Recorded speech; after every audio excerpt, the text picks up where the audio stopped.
Oh, it's you two. What's the matter?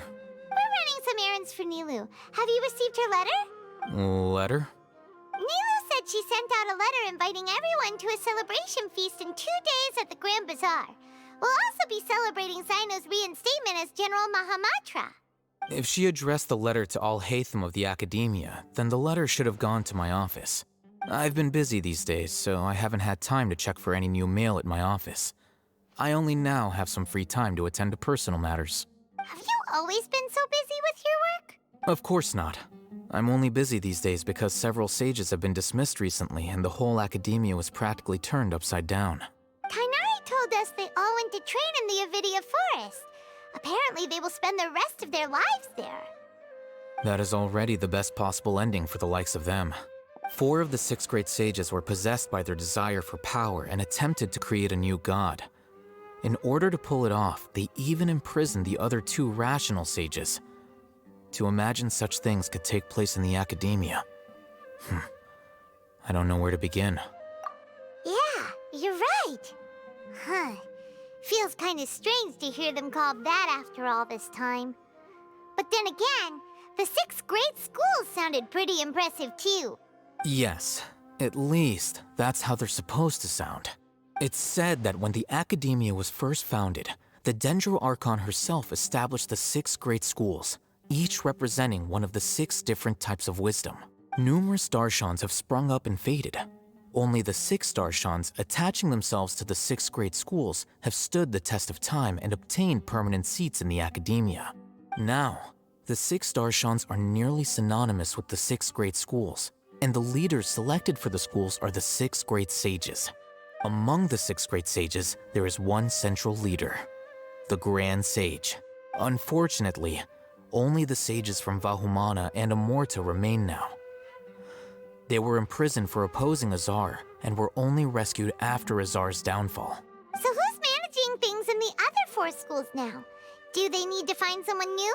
Yes. Normally, new sages are selected based on a strict set of criteria. Oh, didn't you just say something about becoming a sage? If they pick you, then we'd have a huge connection in Sumeru. Yes, about that. You didn't let me finish my sentence.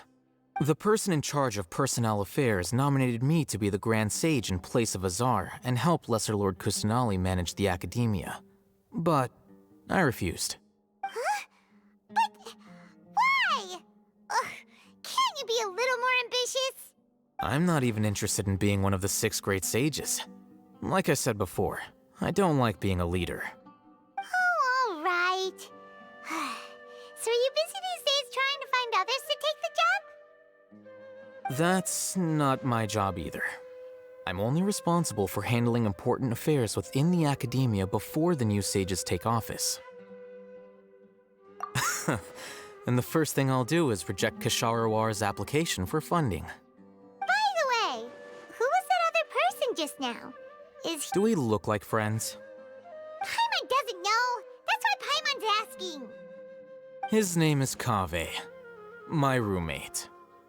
You could say he's the representative for Ksharawar scholars. Which is exactly why he always has so many problems.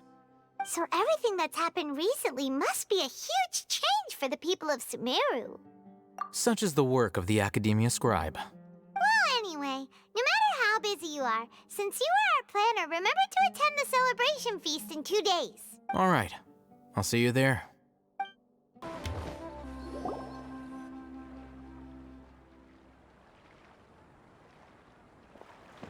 This is Port Ormos. Now where could... Is that Paimon I hear? Huh? Oh, it's been a while. How are you doing? Dunyarzad! It's been so long since we've seen you! I'm doing well. I can go as far as saying I have never been happier in my entire life. I don't know if you've heard, but Elazar has completely disappeared, and all the patients have recovered. You kidding? Knowing them and the connections they've got, I'm sure they've heard about it. Yeah! That's right. My lady is feeling better now, so I'm accompanying her for a walk. Why do you still call me that, Dia? You've already informed my father of your resignation. I guess I'm just used to calling you my lady. Old habits die hard. Resignation? You mean you're quitting? Yeah, I might start losing my edge if I keep being a bodyguard for the Homayanis. You know that my parents and I are fond of you, and that we appreciate you very much. It wouldn't be a problem if you wish to continue to be our bodyguard. I'm not a woman that's easily persuaded. You should know that by now, my lady. When I took this job, I had already decided that I'd quit as soon as you recovered. It's time for me to get back out there and chase that horizon. So what are you gonna do now if you're not gonna be a bodyguard anymore? I want to take a risky job and put my body to the test again. Huh? But we literally just finished one of the most dangerous jobs ever. Are you getting bored already? I know. If I hadn't joined in that plan with you, I wouldn't have come up with this idea. I guess I still get fired up by that feeling of going all out in a fight. It made me realize that I'm still a mercenary through and through. Life is short, and I'm happy that I got to be a part of that operation. But the whole thing also made me realize that there are still many problems in Sumeru. And as a desert dweller, I'm still not completely ready to settle down on this side of the wall. Well, I remember a friend had someone bring you a message. You mean I'll hate them? I didn't expect him to still remember that. I thought he was joking. We just came from talking with Alhaitham at the Academia. Did he tell you that he suggested that I come work at the Academia? What? I heard that Azar and his cronies fell from power, and Alhaitham told me that now was a good time to find a job in the Academia. But only if I wanted to. Whoa. Paimon can't see you being anything other than a mercenary. Me neither. But I think Dia would look great dressed up as a scholar. Ugh, forget about it. I wouldn't last 10 seconds in there.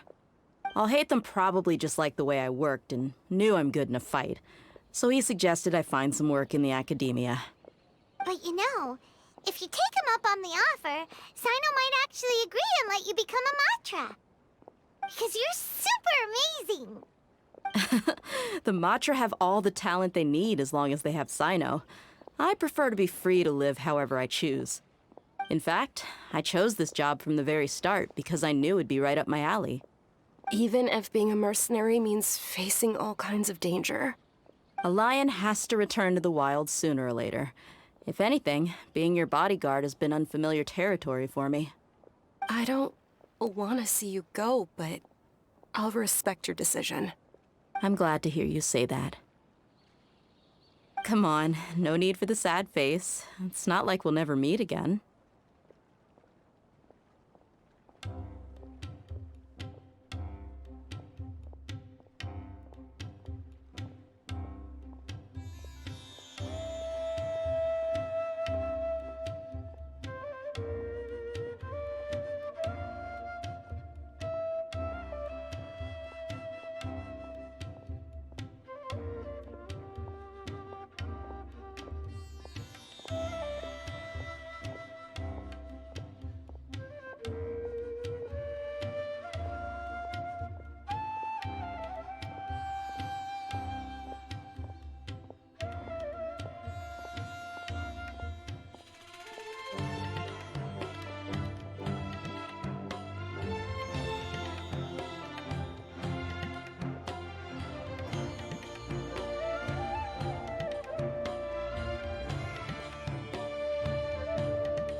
Once the whole Dendro Archon thing is settled, everything in Sumeru will take a turn for the better.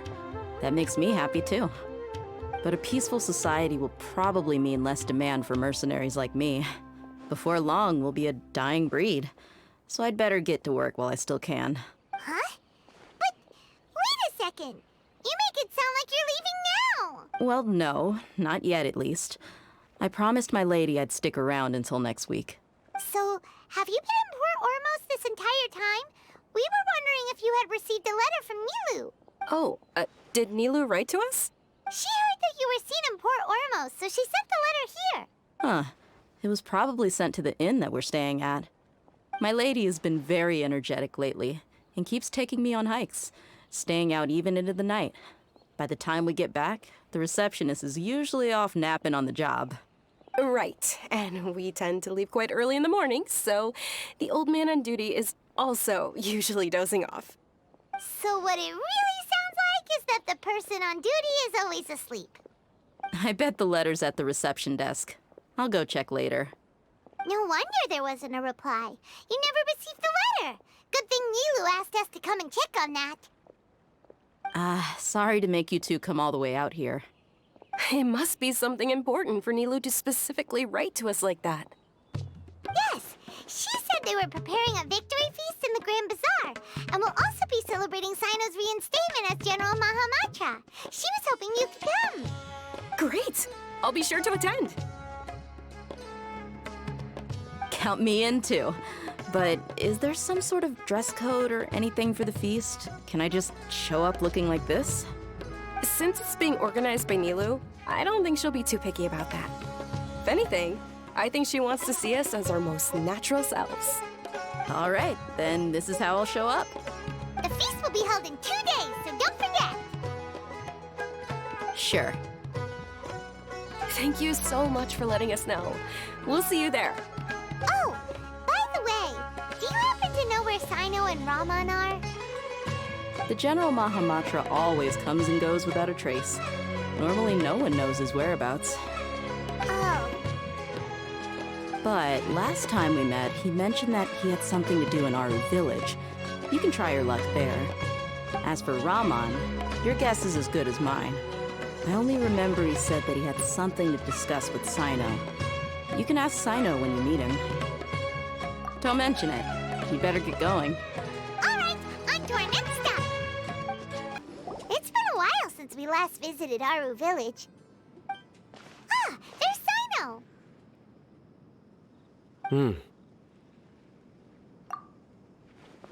What brings you here? We recovered well, and Tainari agreed to let us leave, so now we're out and about again. It seems Gandharvaville's medical treatment is still as good as ever.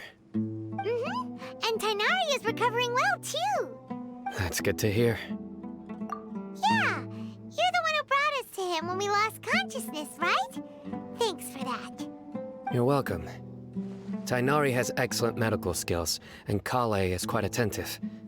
It was the best place for you. But why are you just standing here like a dead tree? I'm meeting some people. Oh, you mean Candace? I've already talked with Candace and the village chief. They're still at the usual place. You can go there if you'd like to see them. But you know one of the people I'm meeting as well. Oh, by King Deshret's blessing, my friend suddenly appears in the desert. Don't tell me you've run into trouble and need us to help now. Raman! And, huh? Sataria? Oh, you know me? Oh, well, you're pretty famous in the academia. Don't worry, these are our friends. No need to be so guarded. I see. I'm doing well. Many good things have happened recently. Same here. Really, I feel that my whole life has started to shine after suddenly finding a new direction. Oh, tell us everything. Yeah, you go ahead. Alright, well, I suppose I should start by saying I've decided to leave the academia. What? It's not that I've given up on being a scholar. Instead, you could say I've found a new identity. I will no longer pursue research like a typical scholar, but I have not completely given up on my relationship to knowledge either. I can see what you're saying now. What do you mean? I plan to leave the academia and return to teach here in the desert. Wow, so you want to become a teacher? Sataria will return to support education here and teach people from the desert. She can't teach everyone on her own, but there are many of us Eremites all over Sumeru. She came to discuss a collaboration with me and hoped that I could bring her ideas to the Eremites. Yes, it's my hope that the Eremites can help me select a group of smart people with the best aptitude for teaching. I'll teach them, and after they've finished learning from me, they can go educate more people. That is the true meaning of education and the spreading of knowledge. The people of King Deshret suffer from sandstorms, exile, and ignorance. Miss Sataria is more than welcome to come teach here. Her arrival is like a star shining in the desert night. The stars have always guided caravans, thieves, soldiers, and travelers who get lost in the night. They lead those in the dark out of trouble and back to safety. Oh, please. Where's all of this coming from? I'm starting to feel a little embarrassed. You deserve these compliments. Mercenaries are accustomed to danger and don't fear death, which is why we recognize extraordinary actions that common people would easily overlook. Sataria's idea will bring much good to many people. At first, I feared it was destined to fail. Everyone knows that the academia doesn't allow scholars to teach in the desert without permission. As you know, all knowledge is under their surveillance and control, and very few desert dwellers are as lucky as me. But what I heard at that time has been haunting my heart, as if there were lightning bolts constantly bombarding my soul. Sataria, you tread a treacherous path, and the longer you ignore it, the tighter the academia's grasp on you will become. Sataria, why haven't you gone home? Never forget that the desert that belongs to you lies elsewhere. Miss. These words sparked something in me, and I knew that I had to bring something back to my people after going home. I gathered up the courage to approach the Grand Sage, only to find that he was no longer at the Academia. Lord Sino told me that Azar didn't belong there anymore. Azar has received much-needed punishment. Though, if you ask me, it may have been too light. You probably have already heard. Lord Sino helped me obtain permission to leave the Academia for the desert, and accompanied me here to discuss collaboration with members of the Eremites. My plan was able to go smoothly thanks to him and Rahman. You're all doing so much for the desert. Aside from that, I also have some other business to discuss with Sino. Lesser Lord Kusanali has allocated many resources to support and develop the desert. I've done some business for her, and part of it required the assistance of the Eremites. I applied for a few batches of educational materials from the Academia, and sent them to several groups in the desert, as instructed by Lesser Lord Kusanali. I believe the people will make good use of them. That's exactly what the people here need. Physical books and other related items. If it weren't for Sino and Lesser Lord Kusanali, I'm afraid we'd never be able to get our hands on them. Apart from this, the Academia is also recruiting scholars that are willing to teach in the desert. I'll let you and Sataria know as soon as I have any more news. We must be persistent about this, and maintain these resources to ensure long-term effectiveness. This is the first time in hundreds of years we've had a glimmer of hope. I think this may be the turning point for the desert. Remember these words. Here lies our faithful priest, Kasala. His wisdom is a miracle among the people, deserving of high praise and admiration. I hope people with wisdom like that priest will rise again among the desert dwellers. Then we'll once again see the wisdom and glory that once shook the world. Enough about us. Are you here to discuss some business too? No, not at all. We're actually here on behalf of Nilu. Nilu wanted to write to everyone, but she wasn't sure where the letters should be sent, so she asked us to come find everyone personally. A celebration feast will be held in 2 days at the Grand Bazaar. She hopes that all of you will be able to attend. At the feast, we'll also be celebrating Sino's reinstatement as General Mahamatra. Although, judging from your appearance, it seems you've already been reinstated. Paimon thought you would only start working for the Academia after the feast. Celebration? Feast? It's the first I've heard of it. Tighnari was right. He really didn't know.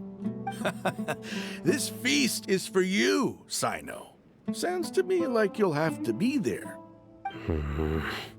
It's rare to see that kind of expression from Lord Sino. You must not like feasts very much. No, not really. But I'll go. Well, I still have a lot to handle here. Besides, I need to look after Miss Sataria in the desert, so I'll have to pass. I'm afraid I won't be able to join you. Although, if you'd be so kind, please give a message to Miss Nilu for me. The message is, I'm sorry for how I treated you before, but now I understand the beauty of your dance. It's like a light shining in the sky. You and the art you symbolize are not only beautiful, but also lively and powerful, so much so that it was prohibited. Please keep dancing, and someday, I'll be able to appreciate your art in person. Okay, we've got all that down. Our job here is complete as well. Oh, Sino, remember, party's in 2 days. Make sure you're there. Got it. Everybody's already here. Looks like we're the last ones to arrive. I'm here. Ah, there you are. Well, look who finally decided to show up. You look like you came here immediately after finishing up some work. I'm very happy to see you here. But we're not late, are we? It's just that everyone else arrived ahead of time. I propose that the last one who arrived be put in charge of today's speeches. Nah, there won't be any speeches today. Oh, really? Well, even better. Come join us over here. Let's share some great food and drinks, and chat about all sorts of fun things. Everything looks quite good. Wow! Paimon can't wait! Traveler, just look at all the delicious food here!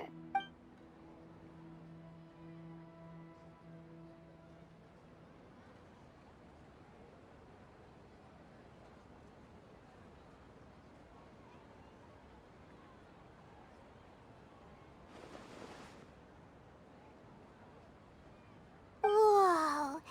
It's so delicious! Oh, this grilled meat tastes amazing! The food was specially prepared for you by everyone in the Grand Bazaar. And we have gifts that were sent by the residents of Sumeru City when they heard we were holding a feast. Everyone that came said that you saved Sumeru, and wanted me to thank you all on their behalf. Ah, feels kinda nice to be seen as a hero. I could get used to this. Being a bodyguard is also a hero's job. You've always been amazing, Dia. My lady sure has a way with words. Thanks. I'm glad to hear it. And I'm happy to meet everyone that participated in the great plan. Don't mention it. Come to think of it, we've really done something impressive together. It's unbelievable. We owe it to our abilities. And luck. Really? Why do I remember everybody thinking that luck was against us and feeling like we hardly had a chance of succeeding? That's how I remember it too. It's luck that brought us together, and it was luck that let us form a team. Then, it took even more luck for us to formulate a plan and implement it successfully. Moreover, judging from the results, everything worked out well. Yeah, everyone gave it their all when it mattered most. It was almost like a performance. We took the stage and put on our best show. Everyone played their part, and thanks to everyone's efforts, the performance was a great success. So, would you say we're good actors too? It's such a blessing that Lesser Lord Kusanali was able to return to power at the Academia. Yes, even after being abandoned and neglected so many times, she's finally returned. Uh-huh. Lesser Lord Kusanali once used all her power in a great disaster, which resulted in her losing all her wisdom and memories of the past. The Academia basically abandoned her because of it. This should be something everybody should remember. Huh? You look surprised. I didn't say anything wrong, did I? No, everything you said is correct. That's good. Something wrong? Yeah, what's with that face? You knew all of this already. Even if those two giants of the academia are here, I still have to say it. Those sages really have some nerve. 500 years ago, Lesser Lord Kusanali used all her power for the people of Sumeru. And what did they do in return?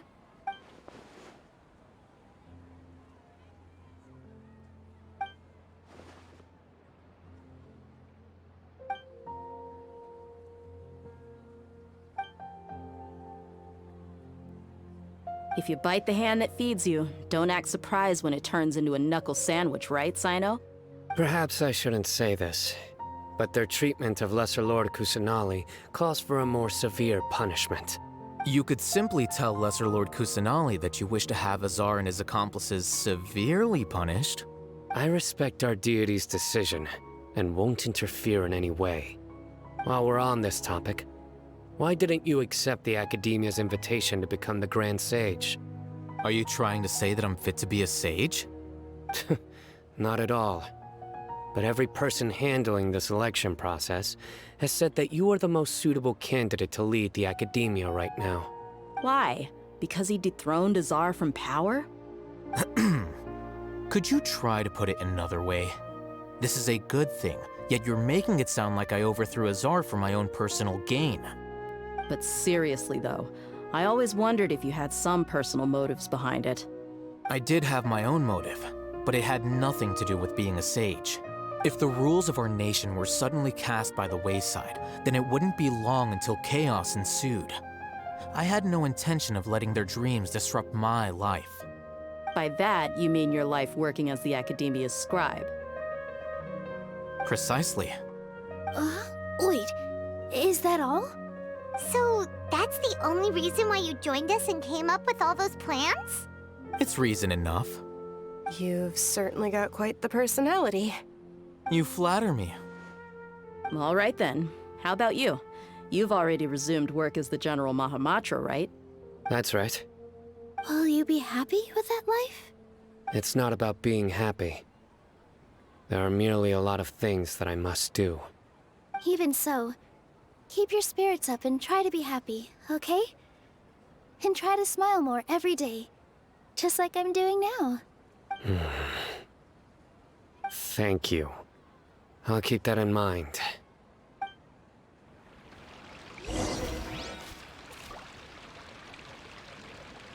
I seldom participate in such lively gatherings, but the atmosphere here is quite good.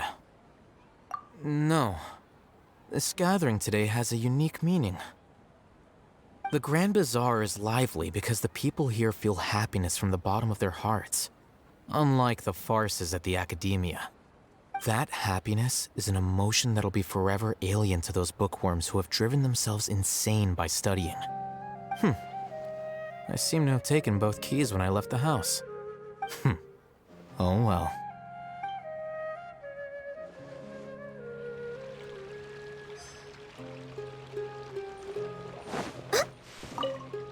The atmosphere here is good, and everything is delicious. Yeah. I don't often come to such places, but it feels quite good. I have a lot to handle these days. Otherwise, I could show you around. There's always next time. We're friends after all. This feast is pretty good. I like it.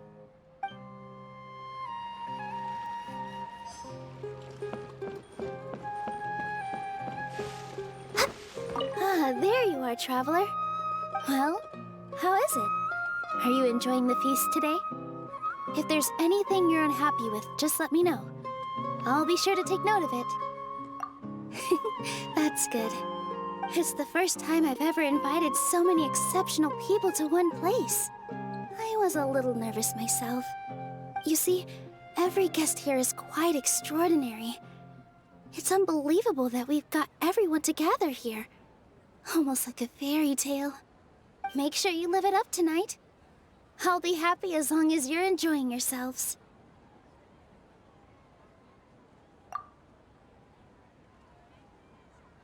I'm honored to have her think of me this way.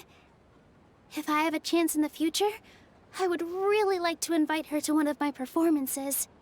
I can't explain why, but I just feel elated right now. Thank you.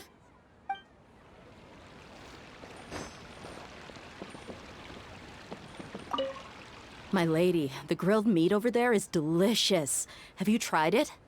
Yes, I also tried some fruit just now. Oh, they're very sweet. What an amazing place to relax. No wonder everybody likes to rest at the Grand Bazaar. You said it. Oh, look who else is here. Hello. Oh, I'm so happy Nilu invited everybody. Oh, now I have the chance to meet all the heroes. Hey, less of that polite chit-chat and more eating and drinking. The feast is about having fun, not stuffy formalities.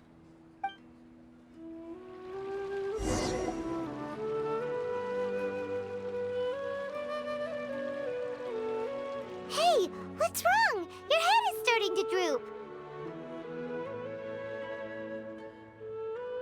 Hey, you can't just fall asleep here.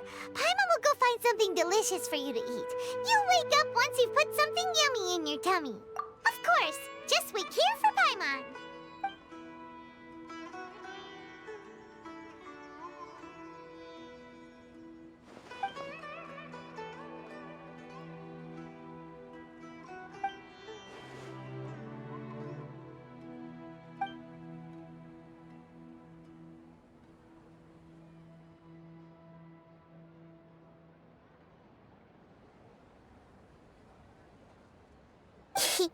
It's me.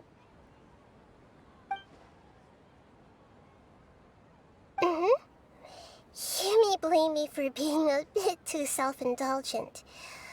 I was thinking about talking with you, and the next thing I knew, I had made a connection with you.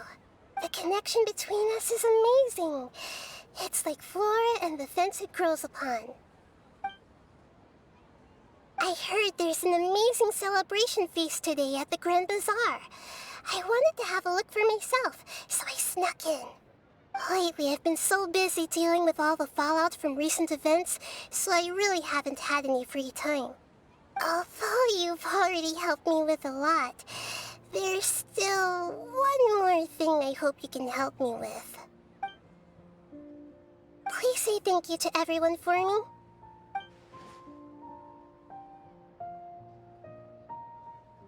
Oh, is it not convenient for you to do that for me? But if I just show up all of a sudden, people will become all quiet and stiff, won't they? What if I end up scaring them and ruining this wonderful feast? That'd be the last thing I want. Let me think about it. Okay. Yes, I have.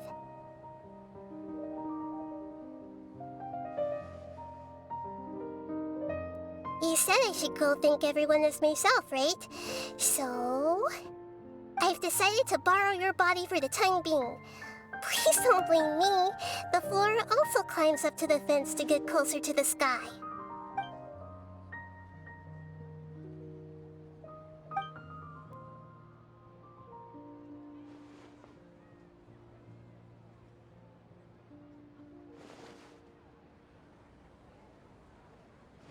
Everyone!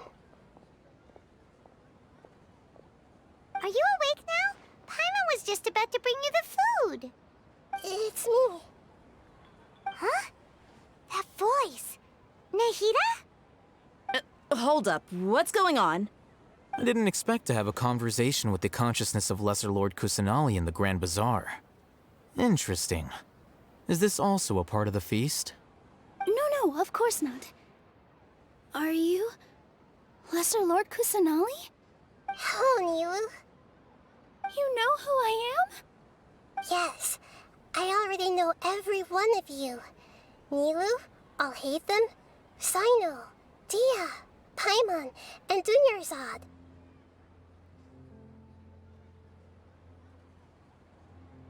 Lesser Lord Kusanali? I I took the liberty of occupying the traveler's body so that I could thank all of you in person. Thank you so much for rescuing me, even if that meant placing your own safety in peril and taking the risk of becoming enemies with the Academia, the sages, the doctor, the balladeer, and even the entirety of Sumeru. Without you, without any of you, I would have been in a much more difficult situation. Had you not helped me to resolve the crisis, not only I, but Sumeru and even the entirety of Teyvat would have suffered great misfortune. People refer to you as the heroes who managed to rescue a god. I'm quite fond of this name.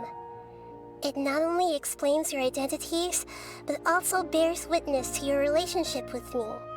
Please, allow me to present to you my most sincere gratitude. Lesser Lord Kusanali, you have done so much for Sumeru, and I didn't even have a chance to do anything for you. You don't have to do this. Dunyarzad, the suffering you endured during your illness is also proof of you being with me and praying for me. Thank you. You don't need to be so ceremonious. It's always been my duty to protect you.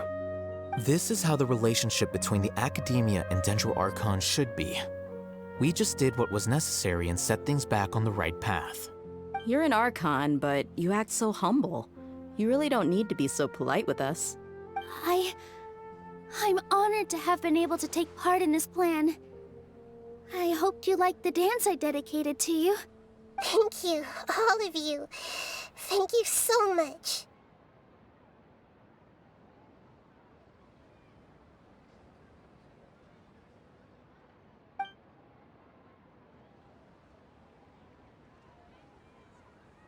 Yeah.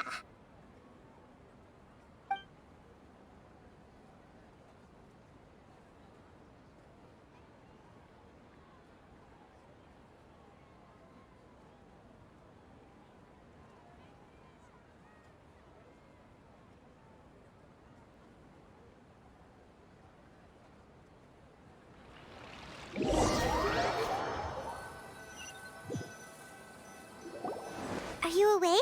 Did you rest well? After Nahida left, you ate a lot of food.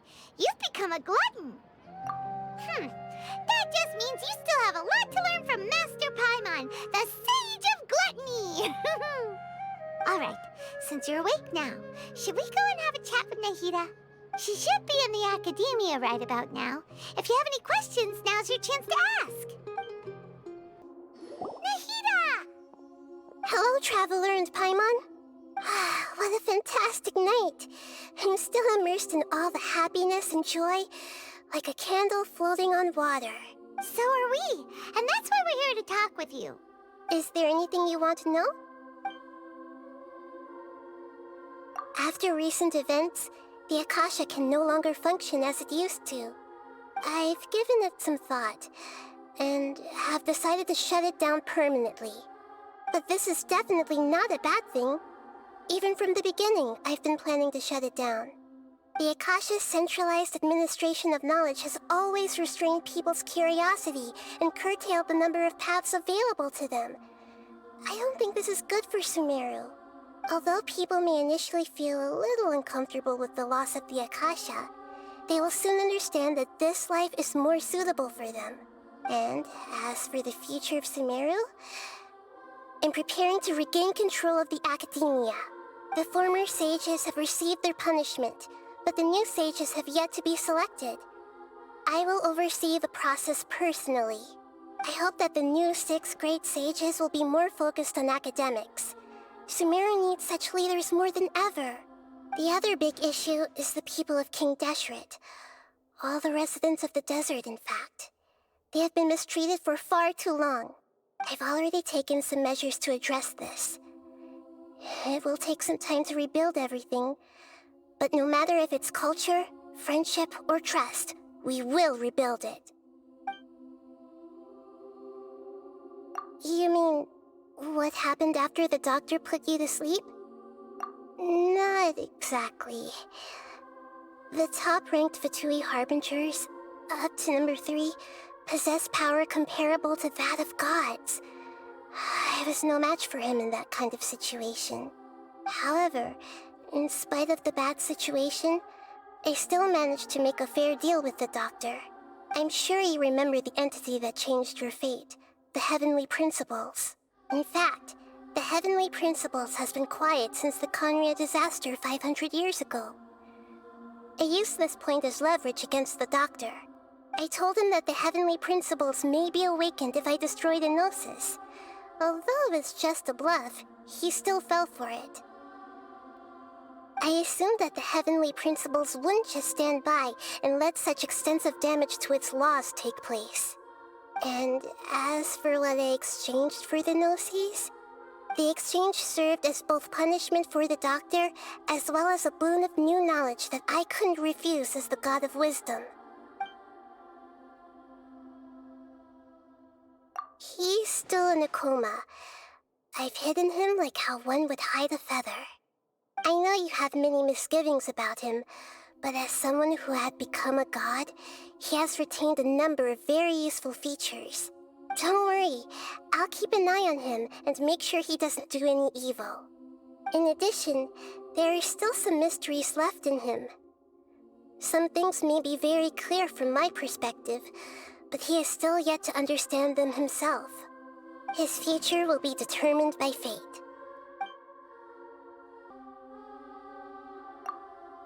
Is that where you're headed next? Fontaine, the Nation of Justice? As far as I know, that nation operates in a judicial system. Does their Archon personally judge people? No, there's a Chief Justice in Fontaine. Generally speaking, the Hydra Archon, Focalor, won't preside over individual trials. However, even then, Focalor will still make herself present at just about every trial.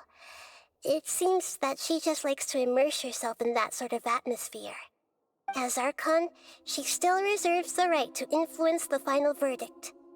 Anyway, let's just say she's got, a very unique personality. Are you sure? Isn't there something else you haven't asked about yet? Huh? You mean... About your sister. While you were resting at Gandharvaville, I took some time to perform an Irminsul search for information on your sister. Yeah, isn't Irminsul a repository for all the information and memories of Teyvat? So there shouldn't be anything on him or his sister. This is true in your case. Irminsul indeed does not have any information on you. However, there must be something different about your sister. Because, as it turns out, the world has recorded information on her after all. What? There is only one possible explanation. She belongs to this world.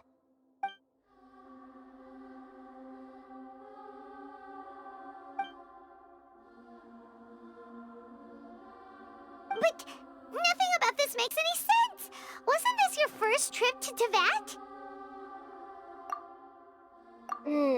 According to the records I was able to access, your sibling suddenly appeared in Conria. After the Conria disaster, she began her journey through the 7 nations of Teyvat. But just as her journey was about to reach its conclusion, the Irminsul records on her suddenly become fuzzy. What do you mean, fuzzy? Did something happen to her? All I know for sure is that somebody, for reasons only they can know, is deliberately obfuscating her fate. And whoever it is, if they can do that, who knows what else they're capable of. But even that wouldn't explain how she somehow comes from this world. Something else I noticed was that according to these records, the Fatui have not classified your sibling as one of the Descenders. What's a Descender? Paimon's never heard of it. Look, I'm sure you must be curious about the information I received from the Fatui in return for my Gnosis, right? A very important part of the intel was about this world's Descenders, external beings, ones that don't belong to this world. Traveler, you are Tevat's fourth descender. Huh? So the Vatui count 3 other descenders before the Traveler, and his sister isn't even one of them? That's right. My current hypothesis is that the first descender was likely what we now call the Heavenly Principles. As for the other descenders, I still need to verify their existence. It could take me some time. Paimon's head's about to burst from all this crazy new information. And yet, even knowing all this, I'm sure you must still have a lot of unanswered questions. I must say, I truly regret that I can't help you more as the God of Wisdom. There are many questions in my heart as well. I will need some time to go through each one of them. And soon, you'll also begin your journey anew and depart from Sumeru. I'm very interested in your future. It's a journey that can't be observed or recorded by this world. If fate is the ultimate knowledge, then your future will be the ultimate fate. Paimon's sure glad we got to meet you, Nahida. The pleasure is all mine. I can't thank you enough. Alright, that's enough talk for today. If you ever miss me, just close your eyes, and maybe I'll appear in your dreams.